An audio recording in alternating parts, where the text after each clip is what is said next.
So in this video, we're going to be talking about the paperclip test for self-care. All right, so imagine there you are, you're doing highly important things. And when we're doing highly important things at high speed, we feel a little bit like we're on the front line of a war with missiles flying overhead, and everything will feel very intense and full of focus. And when we're in this very intense focus place and somebody like comes up to you and taps you on the shoulder and says, "Hi there, can I please have a paperclip?" How we respond tells us how much we have in the tank and how good we are at managing our self-care.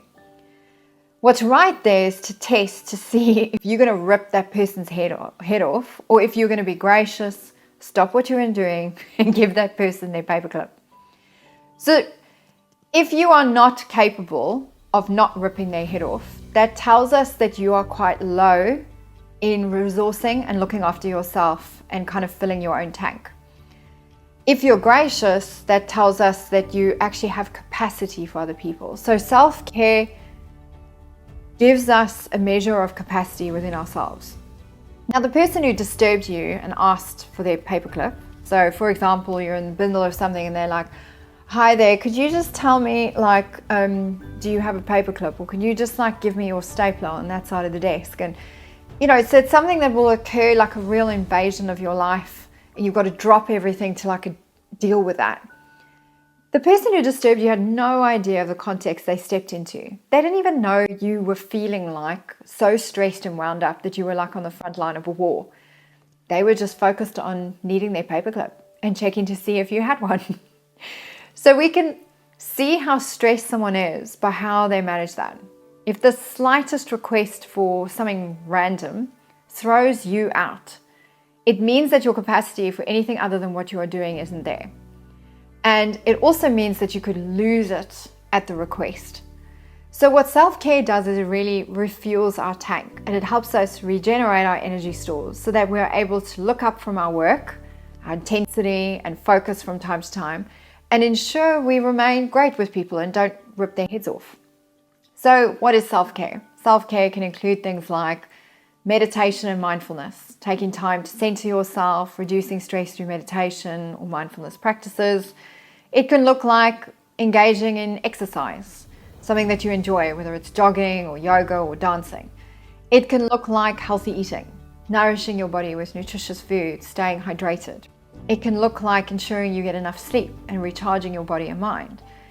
It can look like pursuing activities that you're passionate about, like your hobbies, painting, reading, playing a musical instrument. It can look like spending time with loved ones, friends, or participating in social activities. It can look like taking baths, practicing breathing, enjoying a favorite TV show, spending time in nature, going for a hike, enjoying fresh air, journaling, writing your thoughts and feelings down, setting boundaries, learning to say no, and prioritizing your needs, seeking therapy, going to counseling, doing coaching, taking breaks from screens and technology to reduce digital stress, decluttering, organizing, tidying your living space and creating a calming environment. It can also look like self-acceptance and avoiding self-criticism, or setting goals. So self-care is very individual. My self-care is not going to be someone else's self-care.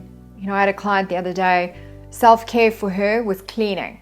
Right? She loves cleaning. She loves an environment that is orderly. I can't think of anything worse, but so cool that she's got her self-care routine. So she loves cleaning and organizing and making sort of boxes where everything can belong, and that's self-care for her. So it's essential to find out what works best for you. What makes you feel like you're prioritizing your well-being? It helps you to not experience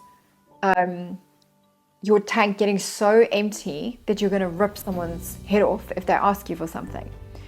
So if you want to know if you have enough self-care, ask yourself, if somebody had to ask me for a paperclip right now, do I want to kill them? If the answer is yes, you don't have enough self-care. If the answer is no, you're doing well and you're able to pause, be great with that person, and then get back to the war, or get back to the game that you were playing. So just think a little bit about this one, and if you're concerned about whether you're looking after your self-care, make sure to book a clarity call on our website and talk about one of our programs where we help you prioritize all of that. And for more videos like this, make sure to hit the subscribe button. Till next time.